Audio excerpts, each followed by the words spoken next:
भगवान अपने समस्त पूर्व आविर्भाव तिरोभावों से अवगत रहते हैं, किंतु सामान्य जीव को जैसे ही नवीन शरीर प्राप्त होता है वह अपने पूर्व शरीर के विषय में सब कुछ भूल जाता है। वे समस्त जीवों के स्वामी हैं, क्योंकि इस धरा पर रहते हुए वे आश्चर्यजनक तथा अति मानवीय लीलाएं करते रहते हैं। अतः भगवान निरंतर वही परम सत्य रूप हैं और उनके स्वरूप तथा आत्मा में या उनके गुण तथा शरीर में कोई अंतर नहीं होता। अब यह प्रश्न किया जा सकता है कि इस संसार में भगवान क्यों आविर्भूत और तिरोभूत होते हैं रहते हैं। अगले श्लोक में इसकी व्याख्या की गई है। हे भरतवंशी, जब भी और जहाँ भी धर्म का पतन होता है और अधर्म की प्रधानता होने लगती है, तब तब मैं अवतार लेता हूँ। यहाँ पर मी शब्द महत्वपूर्ण है। सृजामि सृष्टि के अर्थ में नहीं प्रयुक्त हो सकता, क्योंकि पिछले श्लोक के अनुसार भगवान के स्वरूप या शरीर की सृष्टि नहीं होती, क्योंकि उनके सारे स्वरूप शाश्वत रूप से विद्यमान रहते हैं।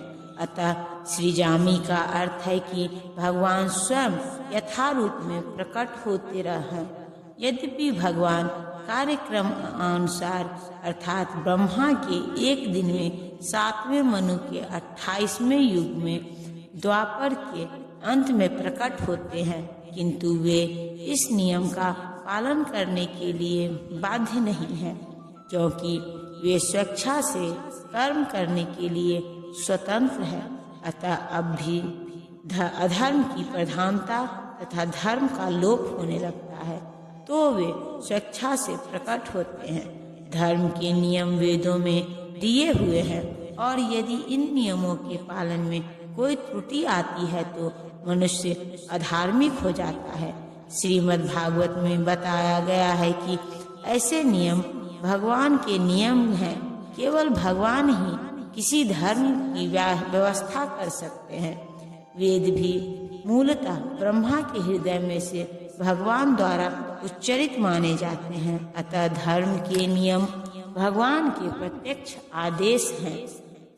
भगवत गीता में अद्योन्पात इन्हीं नियमों का संकेत है। वेदों का उद्देश्य परमेश्वर के आदेशानुसार ऐसे नियमों की स्थापना करना है और गीता के अंत में भगवान स्वयं आदेश देते हैं कि सर्वोच्च धर्म उनकी ही शरण ग्रहण करना है।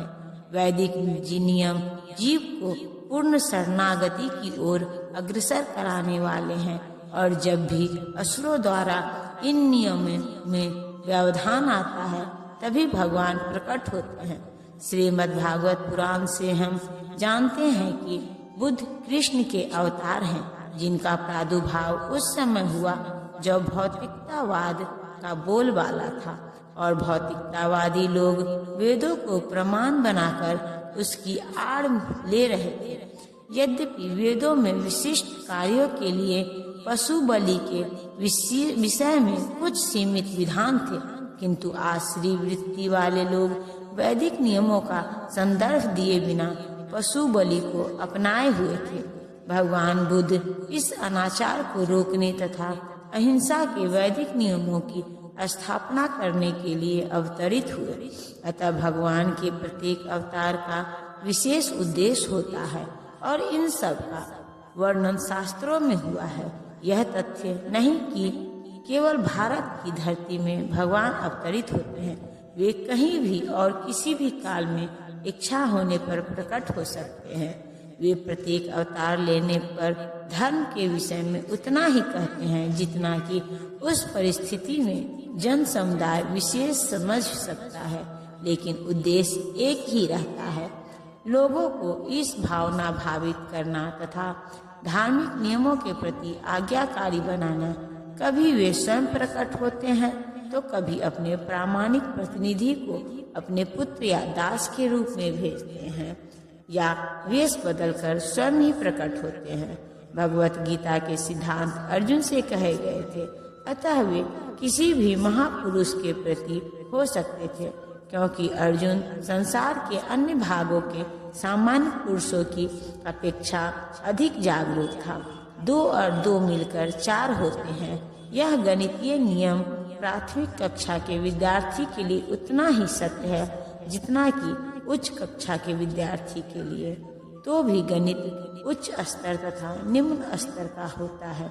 अतः भगवान प्रत्येक अवतार में एक जैसे सिद्धांतों की शिक्षा देते हैं जो परिस्थितियों के अनुसार उच्च या निम्न प्रतीत होते हैं। जैसा कि आगे बताया जाएगा, धर्म के उच्चतर सिद्धांत चारों वर्णाश्रमों को स्वीकार करने से प्रारंभ होते हैं।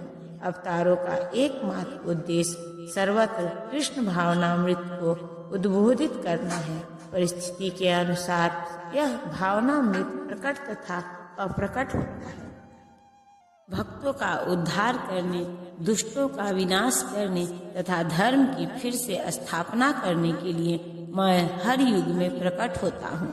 भगवत गीता के अनुसार साधु पवित्र पुरुष कृष्ण भावना भावित व्यक्ति के हैं। अधार्मिक लगने वाले व्यक्ति में भी यदि पूर्ण कृष्ण चेतना हो तो उसे साधु समझना चाहिए। दुष्कृतात्म उन व्यक्तियों के लिए आया है जो कृष्ण भावनामृत की परवाह नहीं करते। ऐसे दुष्कृताम या उपद्रवी मूर्ख तथा अधम व्यक्ति कहलाते हैं, भले ही वे सांसारिक शिक्षा से विभूषित क्यों न हो। इसके विपरीत यदि कोई 100% कृष्ण भावनामृत में लगा रहता है तो वह विद्वान या सुसंस्कृत न भी हो, फिर भी वह साधु माना जाता है। जहाँ तक अनिश्वरवादियों का प्रश्न है, भगवान के लिए आवश्यक नहीं कि वे इनके विनाश के लिए उस रूप में अवतरित हो जिस रूप में वे रावण तथा कंस का वध करने के लिए हुए थे। भगवान के ऐसे अनेक अनुचर हैं जो असुरों का संहार करने में सक्षम हैं, किंतु भगवान तो अपने उन निष्काम भक्तों को तुष्ट करने के लिए विशेष रूप से अवतार लेते हैं जो असुरों द्वारा निरंतर तंग किए जाते हैं। असुर भक्त को तंग करता है, भले ही वह उसका सगा संबंधी क्यों न हो। यद्यपि प्रहलाद महाराज हिरण्यकशिपु के पुत्र थे, किंतु तो भी वे अपने पिता द्वारा उत्पीड़ित थे।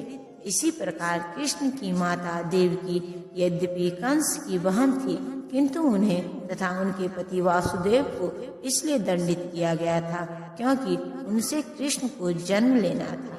अतः भगवान कृष्ण मुख्यतः देवकी के उद्धार करने के लिए प्रकट हुए थे, कंस को मारने के लिए नहीं। किंतु ये दोनों कार्य एक साथ संपन्न हो गए।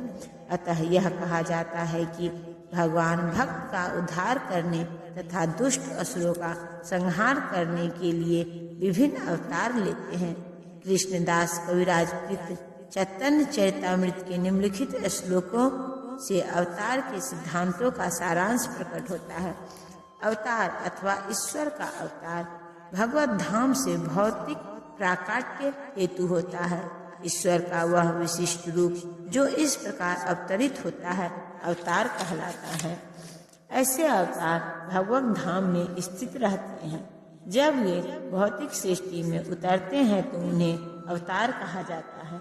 अवतार कई तरह के होते हैं, यथा पुरुषावतार, गुणावतार, लीलावतार, शक्यतावेश अवतार, मन्वंतर अवतार तथा युगावतार। इसका सबका इस ब्रह्मांड में क्रमानुसार अवतरण होता है, किंतु भगवान कृष्ण आदि भगवान हैं और समस्त अवतारों के उद्गम है।